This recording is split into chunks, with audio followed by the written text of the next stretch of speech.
Okay, at this time, I'll go ahead and call the May 1st, 2014 Dickinson County Commissioners' regular meeting to order. If you'd please stand and join in the flag salute.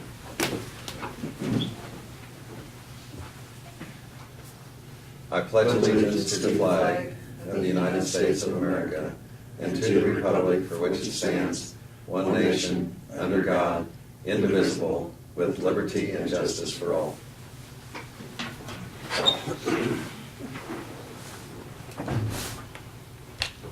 First item we have here now is the approval of the agenda, and we do have one item to add to the agenda, and that's regarding the door replacement at Sterl Hall. Is that the only item, Brad? Yes, it is. Okay, I'd go ahead and move that we approve the agenda with that addition. Second. We have the motion and the second for approval of the agenda. All in favor say aye. Aye. Aye. Opposed? Motion carries.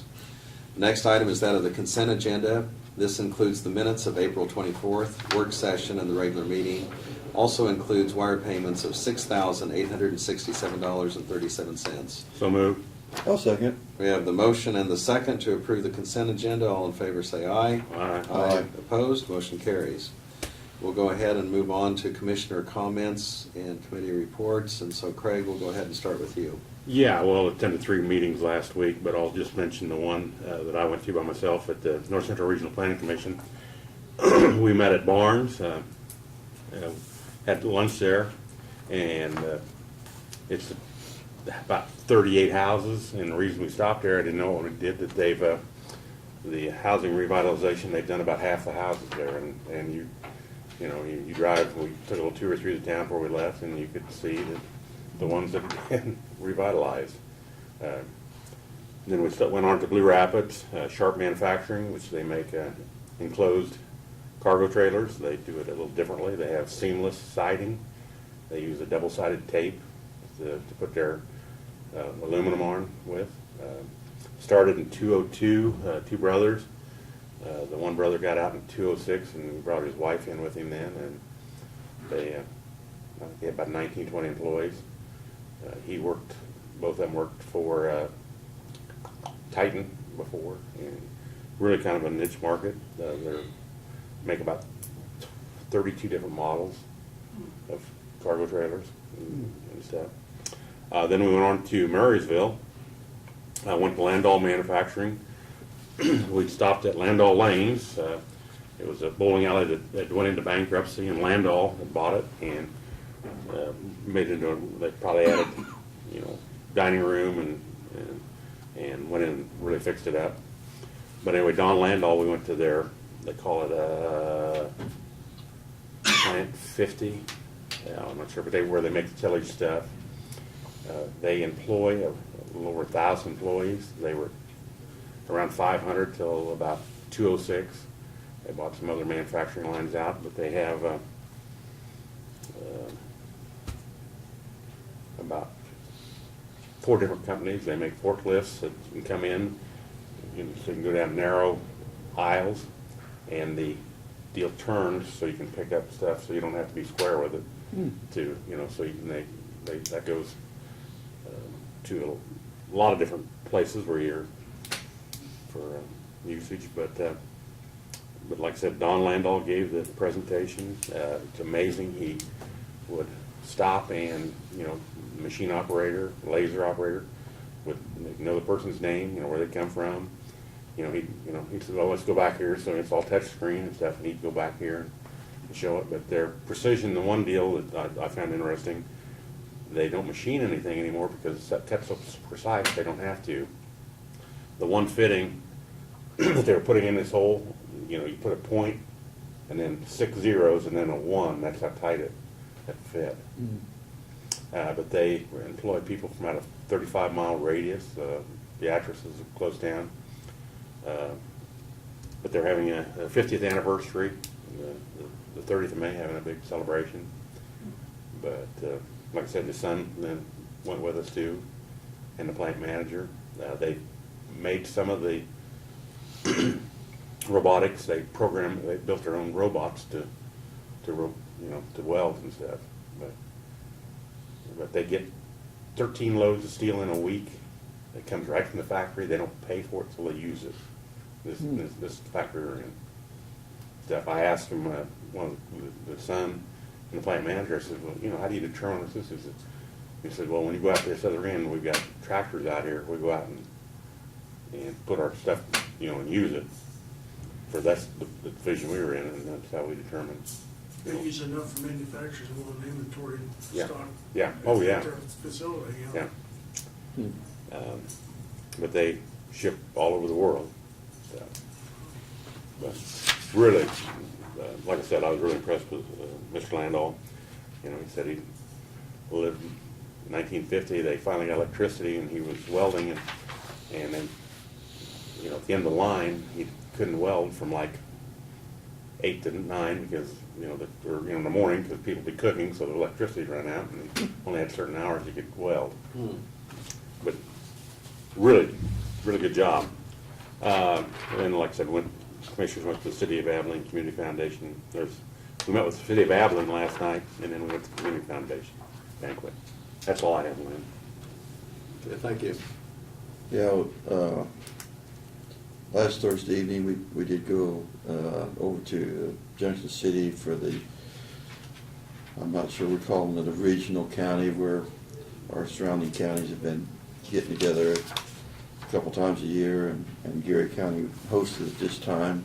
And well, as usual, we had very good discussion, and like I say, everybody has already seen results of that being formed, and the benefits that we've been able to work together as county units on certain projects, and just keeping in good communication with other counties, I think has been a tremendous benefit for all of us. Like I said, we did attend the Dixon County Community Foundation meeting and supper, which they are really keep increasing their assets in that organization, and being able to distribute worthwhile projects out of there. And also, let's see, there was,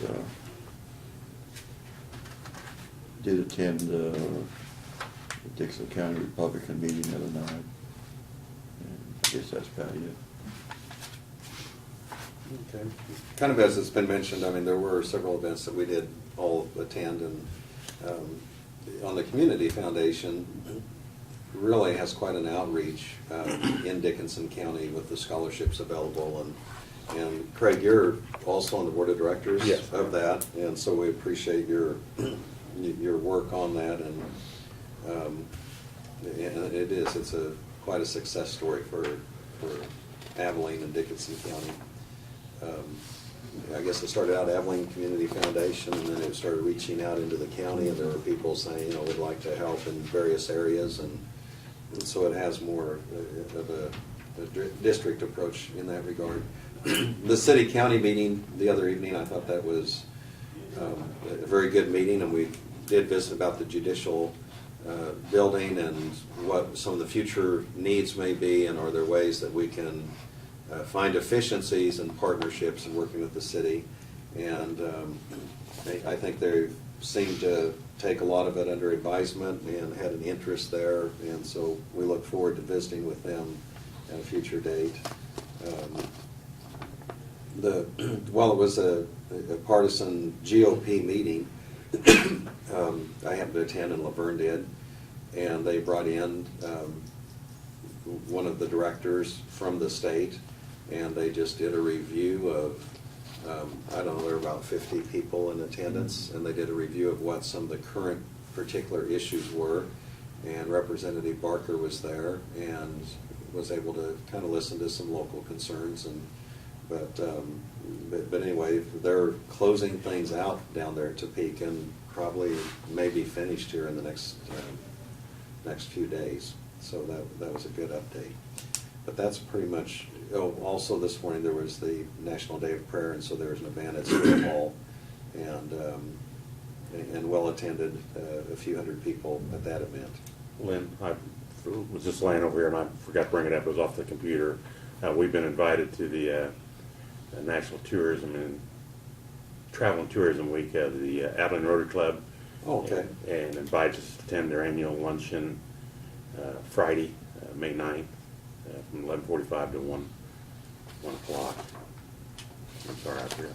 Okay, and that's quite an emphasis that they put on as far as what's going on locally in the tourism part, which is quite a draw.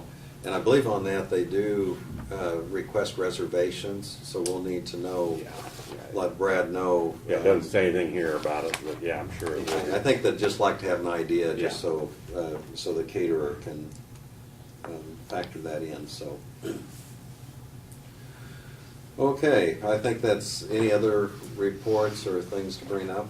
I will mention next week, the Kansas Association of Counties, their meeting is in Manhattan, and I believe all three of us are attending, and Brad, and will that be it, just four of us? Yeah, and it's the Kansas County Commissioners Association. Yeah. It's your specific conference for Yes.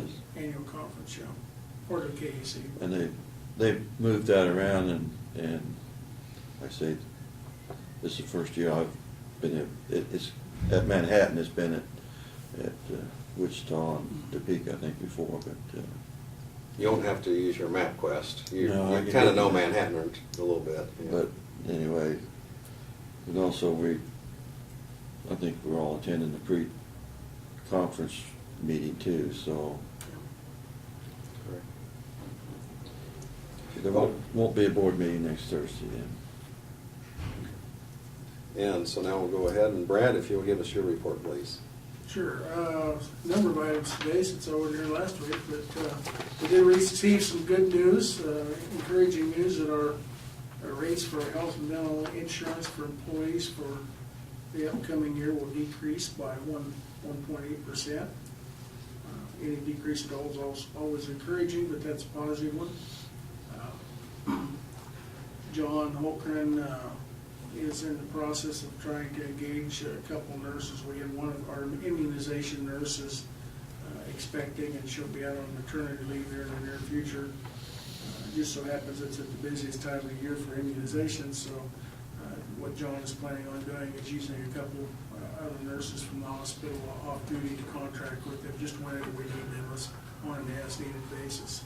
It takes an RN to be able to do that and know what you're doing, give them the correct vaccinations, so we should be able to fill that void and take care of that way. John's also been working, as I told you before, we're getting down to the final ends of the specs on a new ambulance, and hopefully, possibly by the meeting when we return on the 15th, we might be ready to present those to you, go through those, we'll see how that comes, but by the end of May for certain, so that we can take delivery in the first portion of 2015 on a replacement ambulance. A couple weeks ago, we had the gentleman in from Manchester talking about the litter program, right-of-way program. We have obtained, put together some forms, and also we got the vests that he had asked for, and he picked those up the other day, so they're off and running on that, and the ball's in their court to schedule the times when they want to do that, so I'm very pleased to have them do that on those roads that they volunteered to do. Tuesday, the U.S. Fish and Wildlife Representative Wayne Stansel was here to kind of do an audit of the 4 bridge projects that they have funded for us on the Fish Passage locations. And John Goff, our county engineer, was able to go out with Wayne and look at 2 of those sites. We received some rain that morning, so 2 of them had prevented them from getting down to them because of the dirt roads, but at the end of the day, while he was very impressed with the work that we've done and the bridges that our crews have built, and as he had said to us before, it was a pleasure working with Dickinson County, and he wished all of his counties that he deals with across the nation were as proactive as we were on our projects. We do have the one project that he has agreed to fund this year, another fish passage project. It's tough to say in one sentence. It's over by Rock Springs Ranch, and So I've already engaged the design firm to take a look at that and get her copy on it and get her permits on that, and move forward on that, so we can utilize that funding as well. And he hopes to provide some funding in the next federal fiscal year as well on some more, so maintaining a positive relationship with him is a goal we want to keep, and we'll utilize all the money they're willing to give to us for that purpose, so. Did Martin get the fourth one completed yet? Or? It is done, yes. So he's got all four of We them got it completed? done, and I think the only thing that was left was some gravel down to the bridge that they were wanting to do, and the rain might have prevented them from getting that done the other day, but the structure itself is completed, yes, Okay. so got them all done. We were hoping to show him all four of them, but Mhm. we also were hoping for rain, so we take the rain, we're pleased to have the rain, so. But Wayne was very impressed, and from here he was headed to Alaska to look at the project, so I think he'd much rather stay in Kansas, but anyhow, the old 40 Safety Edge project that we had applied for and obtained the funding from KDOT for is scheduled. We heard yesterday from Shilling Construction that they are planning on, they've been waiting on some, the sign contractor that provides the construction signs, and that has fallen into place now, and they plan on the first of, not the middle of next week, to start cutting the trench and working on that project, so my understanding is they'll start at Solomon and move east. You know, our original concerns were Greyhound Week, that's come and gone, so that's not a concern anymore, that we were gonna affect the traffic patterns for that. So maybe there's a blessing there in disguise, but they'll move from Solomon east, really, they'll move about a mile, they estimate, a day. There will be a slight inconvenience for the people that reside along there or have driveway entrances there, and they were estimating about a 90-minute, maybe as long as a 2-hour or 2.5-hour window when they're going through your driveway, that they will not be accessible. They have to dig that trench, put the asphalt layers in, and the asphalt has to have enough time to set up before it can drive across it. So we will have updates on it on the front of the website, and we'll be making a mass notification phone call out to people that reside in that area and let them know that the project's starting. They can expect a slight delay in traffic if they go through. We will be running a pilot car, so it might be a 5-minute delay. You may want to expect that if you're traveling that way to get to work. So. But the road will remain open the whole time. Is there a time frame when they're supposed to have this done? There is, and I, off the top of my head, I'm not remembering, they thought it wouldn't take them that long. I think they're talking like 15 to 18 days to complete it, so, The whole stretch? yeah. Yeah, it wasn't, at a mile a day, I don't think, it might take a little longer than that. It's certainly weather dependent, so. But they're gonna move right along on it, so. I'll find out the exact time frame. As far as the penalty and stuff on that, I don't know whether there's a time frame for that or not. It's managed by KDOT, so we're just kind of the recipients of it, so. Chancey's been working with Manchester and also Town Legion and Redbud to get some storm sirens installed there. You know, if you recall, last year we were able to purchase 4 new storm sirens through federal surplus in Topeka. We just happened to be at the right place at the right time, and I know he's been up and met with Manchester, and they looked at a site to put a pole, and we're getting some assistance from the City of Enterprise, and they're gonna help set the poles and connect them up, and then we've got a unit that we put together to go out to Redbud. It'll be a solar unit, a smaller device, and hopefully we can get those installed here pretty quick, since we are in the midst of storm season, so.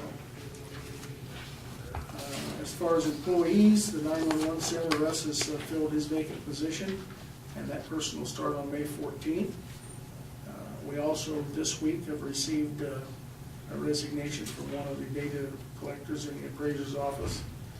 She gave 2 weeks' notice, and then also this morning, Mark got notice from one of his personnel that he'll be changing jobs and taking a job in Wichita that's more conducive for his health issues. So we would like to have permission to fill both of those positions. One would be a data collector and the other one would be a highway equipment operator one. And start advertising for those so we can go through that process. I move we give Brad permission to advertise for these two positions. I'll second it. Okay, we have the motion and the second. Any further discussion or questions? All in favor say aye. Aye. Opposed? Motion carries. We have the staff reports for, if he passes over, for year to date, and I haven't given them to you till now, because of John, but nothing really new to report. I guess I've already reported the staff changes that happened this week that are not reflected on this report because they just came in, so basically staying right at the same numbers. And I don't know if there's really anything that I can note in that report that I call your attention to, so. Yesterday, the Kansas Department of Health and Environment came in and did another inspection on the Detroit sewer lagoons and the Detroit sewer system, which is just a standard time frame inspection. Couple, no functional issues, everything's functioning rather well. We did have a couple issues, which are the ongoing issues we have with grass getting start and sustained on the south portion of the lagoon. When they put the grass out back in last fall at the end of the year, the moisture content was nil. The wind blew most of the seed somewhere else, and so they know they're gonna have to come in and reseed that. And now that we've got some moisture, they were actually had it scheduled to do today, I believe the contractor did. So, and then the other issue we're having with water levels, because we haven't had any rain, haven't had any moisture, and we're gonna have to figure out something about water levels on that, so. Both the issues are being addressed. We did have another mechanical issue with the lift station not alternating pumps, and I just received an email from Paul Freilich a little bit ago. He's contacted the vendor. It's all under warranty, but they've got a part order to. I saw somebody was there this morning when I came out. Yeah, they were meeting over there today, as a matter of fact. And when Paul got back to the office, he emailed me and said that they got a part order that it'll take. So there's two lift pumps there, and they alternate back and forth so many hours a piece, so that they don't wear one of them out, and it's kind of provides a good backup in case one does go down. So, but they're not alternating properly, so they'll get that fixed. So, but all in all, everything's going good. Nothing out of the ordinary that we wouldn't have anticipated. So, last week we submitted the grant application for the safe room out of Straw Hall.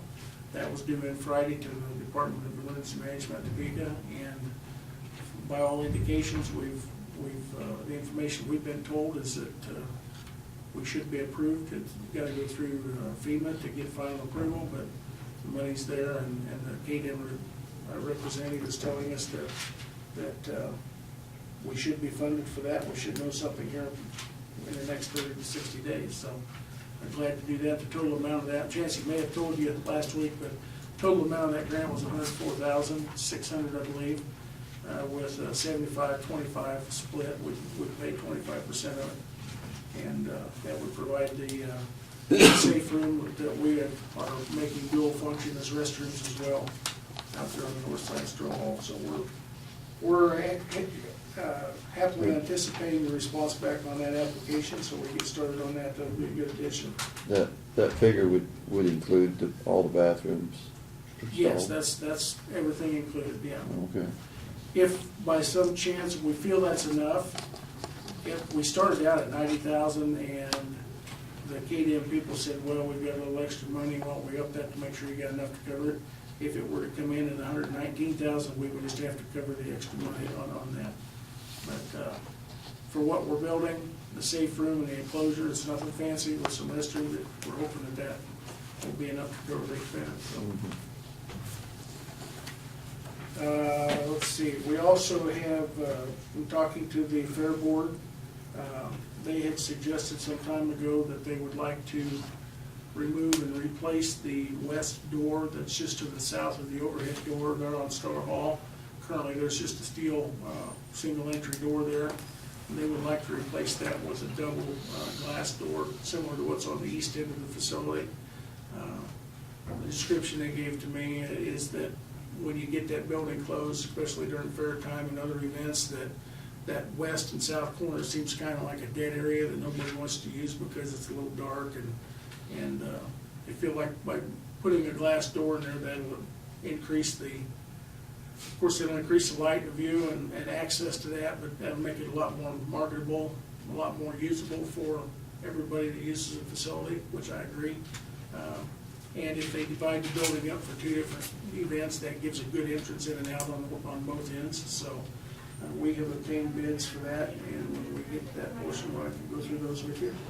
I think it's very affordable, and it would really be a good addition to that facility. So, and then last week we spent, Doug and I spent all week going through the arbitration hearing, and we've since completed that Thursday afternoon, and we've shipped all the evidence to the arbitrator at his request, and we sit and wait to hear a ruling, hear back on the ruling, which could take another 2 to 3 weeks. So. Yeah, I do want to commend our staff for all the work they put in on that, and also I was able to sit through a lot of the testimony, and an excellent job that Doug did for us, and the witnesses that we had, I thought did an excellent job. So I think we did everything possible on that case.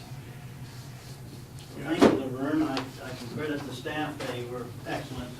Brad had the witnesses lined up, ready to go, and they were very good. He did a good job, all of them did. And it's a tremendous asset to be able to have that ability that Brad had lined up, and did a really good job having them ready to go. And I dropped in just briefly too, and you could sense that the people we have working for us, and those that testified, really understand the situation, and they're knowledgeable in that area as far as expertise and the roads, and it was helpful because you at an arbitration hearing like that, you need to get that information out and be able to articulate it and communicate it, and so thank you, and thank you, Doug. Sure. Because there's a lot at stake on this. There's no question about it. So, is there anything else on your report? That's all I've got. Doug, did you have anything for us other than what we've discussed?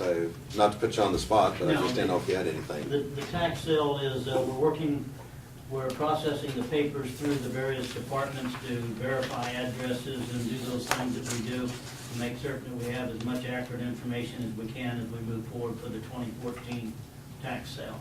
So that'll be moving through. The good news is we probably have less numbers than what we have had in the past few years, and I don't remember off the top of my head, maybe 17, 18 parcels of real estate, and that's down from last year when we started with 33, 34, wound up with a much lesser number, so we're hoping the same happens here. Okay, thank you.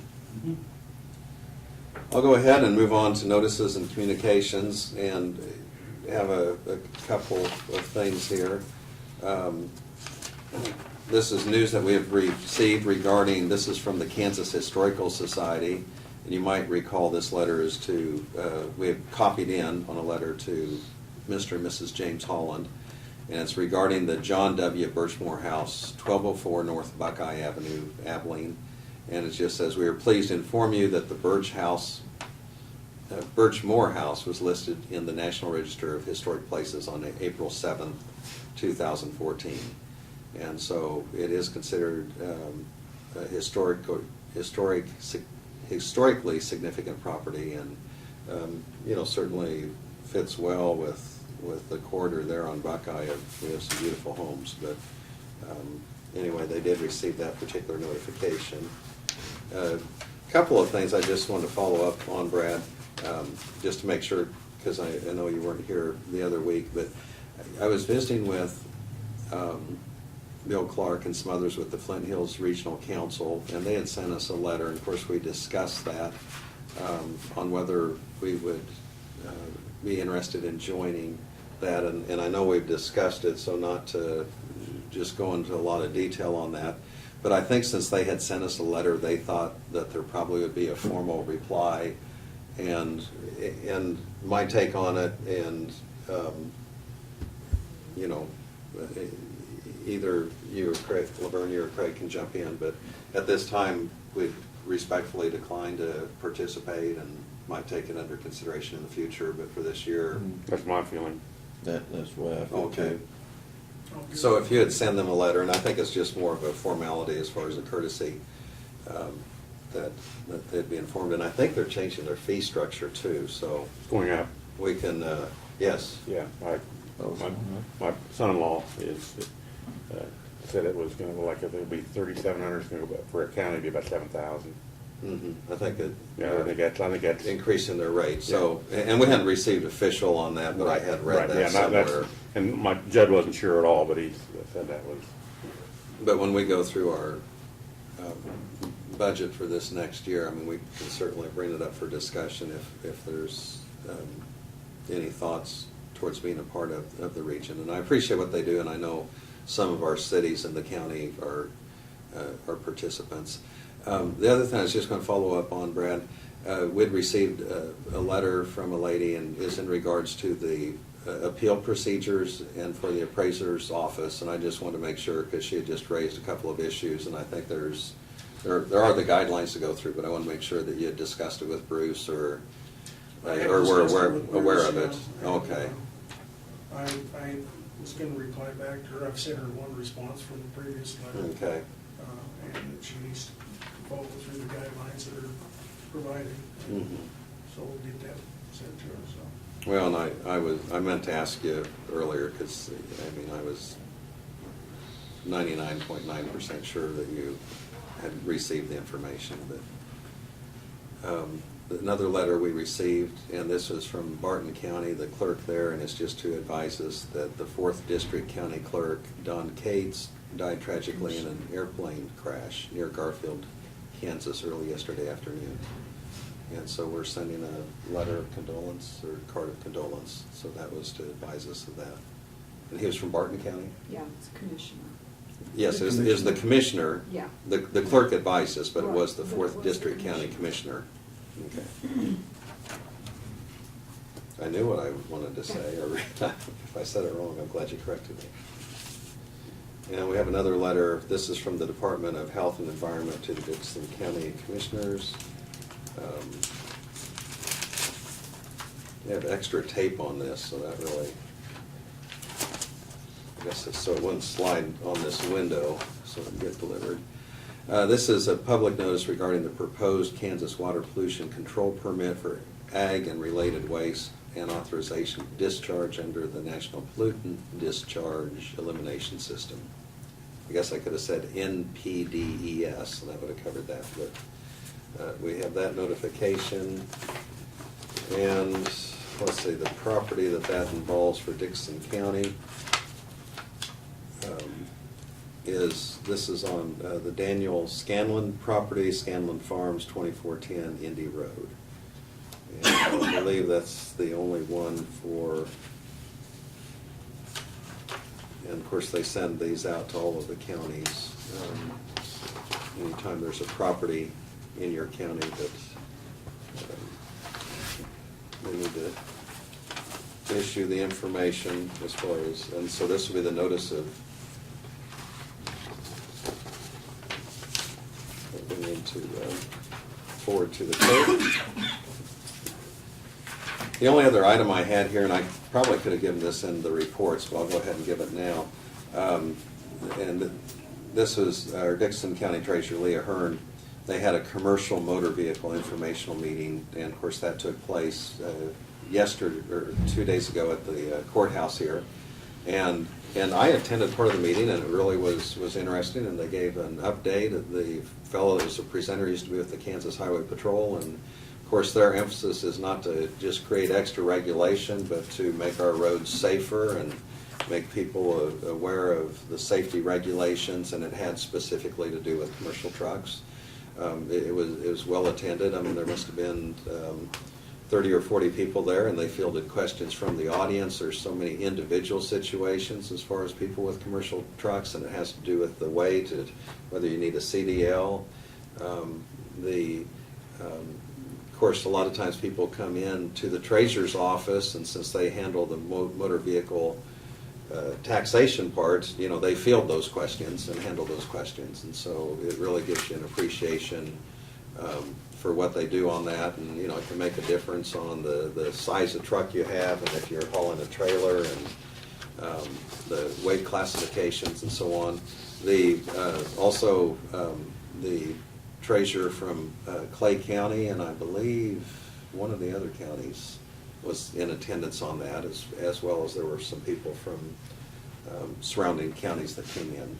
But the state does make that available. Of course, they have a website and they have other meetings throughout the state. But one fellow made the comment, asking if he was in compliance on something, and he said, you know, I don't want to get fined $40,000. And the presenter mentioned, he said, well, you know, that would be something very blatant, and that would be something that's really over the top, you know, that the fines typically would never be in that amount. But it also shows that there is some real teeth to the law as far as following that. So anyway, it was an interesting meeting to attend. We'll go on. We do not have any resolutions today.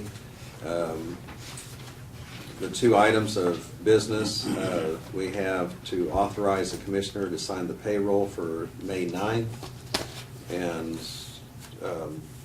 I would be glad to take care of that since I live close to the courthouse. So moved. I'll second it. Okay. We have the motion and the second. All in favor say aye. Aye. Opposed? Motion carries. And Barb, if I don't show up that day, if you'd please give me a call or have someone call me. Okay. I'll gladly come down and take care of that. Okay, Brad, you have a brief report for us on the door replacement at Sterl Hall. Yes, we've solicited bids from the two vendors that do door installations and obtained responses back. One of them is from Montgomery Door Controls of Topeka, and they had provided us a bid to install new doors in that location for $6,975. We also obtained a bid from Glass Services of Salina, who we've used both these vendors and they're very competent vendors. And for the same installation and door hardware and equipment, their bid is $5,843. So it would be our recommendation to award that bid to Glass Services out of Salina, which is the low bid for that work. So Did they have a completion time on that? it takes, Montgomery Doors has put in, allow 8 to 10 weeks for lead time for Mhm. them. We don't have a time frame on Glass Services, so Would get it before Fair Week, though. I in all would likelihood. anticipate we Communicate could that easily to get it done, and that would be one of our priorities, obviously, so get Yeah. it done as soon as possible, especially for Fair Week, so. And the funding for this would It come would out come out of? of the Straw Hall Fund. Okay. Any questions from the commission? No, I go ahead and make the motion that we offer the bid to Glass Services of Salina for $5,843. Second. Okay, we have the motion and the second to go with Glass Services of Salina for the store replacement at Sterl Hall. All in favor say aye. Aye. Aye. Opposed, motion carries. I would move we adjourn. Second. We have the motion and the second for adjournment. All in favor say aye. Aye. Opposed, motion carries, we're adjourned.